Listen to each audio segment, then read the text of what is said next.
Good day, Admiral. Thanks for coming and being here with us today. Really appreciate you coming down to Georgia. I'm descended from generations of American warriors, all the way back to Francis Marion, the Swamp Fox, and Revolutionary War. My great-great-grandfather, General Francis Marion Day in World War II. My other great-great-grandfather was the sole survivor when his entire crew was trapped in their tank for 6 days during the Battle of the Bulge. My grandfather, Colonel Lord, my father, Lieutenant Colonel Clark. I've grown up in a military family my entire life. And last year, when General Petraeus was here, I asked him a very pointed question about General Douglas MacArthur and some strong statements that General MacArthur had made. General MacArthur said that in war, there is no substitute for victory on the battlefield. And I asked General Petraeus how he reconciles a statement like that in today's environment. And he said, in essence, that General MacArthur was, very eloquently he said this, was irrelevant, and his ideas were irrelevant in today's world. And I look at that and say, well, if General MacArthur's ideas are irrelevant, then going all the way back to Washington, the generals of the United States are irrelevant as well. And Caesar is irrelevant, Bonaparte is irrelevant, and Alexander the Great is irrelevant, and Sun Tzu is irrelevant. And Sun Tzu said that if a man know thyself and thy enemy, he need not fear 100 battles.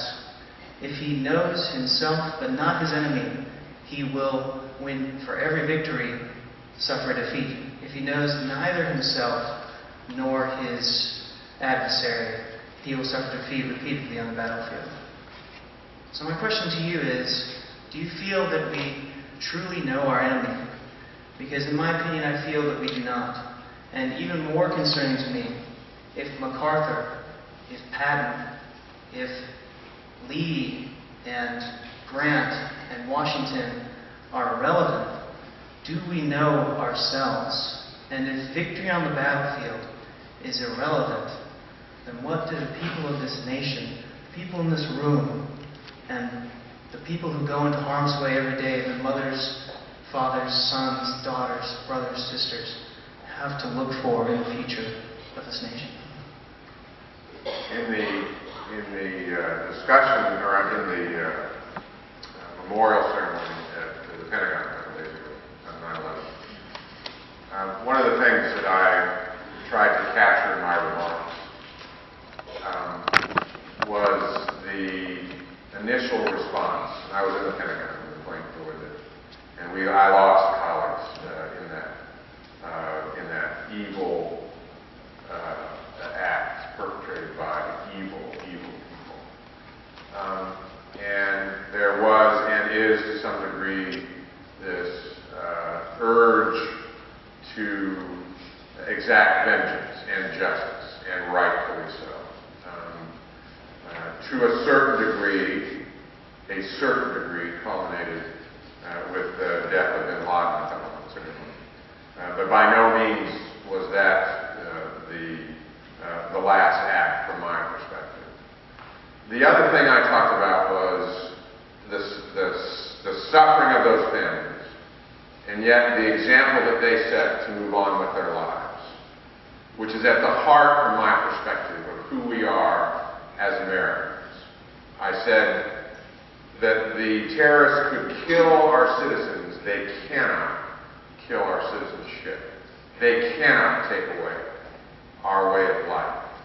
And as we move forward here, from that act to sending over 2 million men and women forward to fight against that evil, which is not going away anytime soon, I said in the end, it's my belief that victory is not on the battlefield, as you classically describe, but in the way we live our lives, and in the way we look to our future, that they cannot take what America really is away from the American people.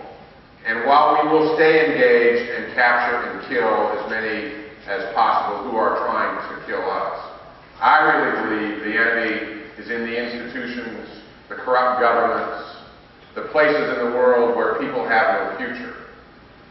And we can end this in the short term. We can control it to some degree in the short term. But in the long term, the victory is going to be a better way of life for those people.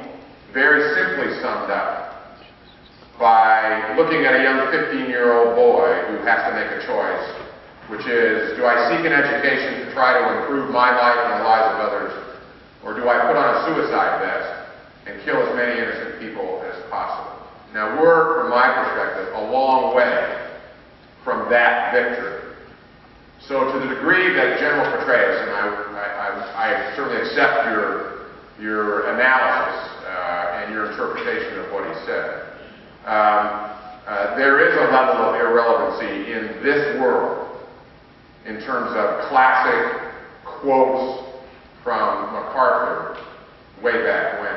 But there is an enemy, and there is a need to address that enemy, both in the near term, because there are many of them still out there trying to kill as many Americans as possible, and other Westerners. But the long-term solution here, the long-term victory, is really as I said. Thank you.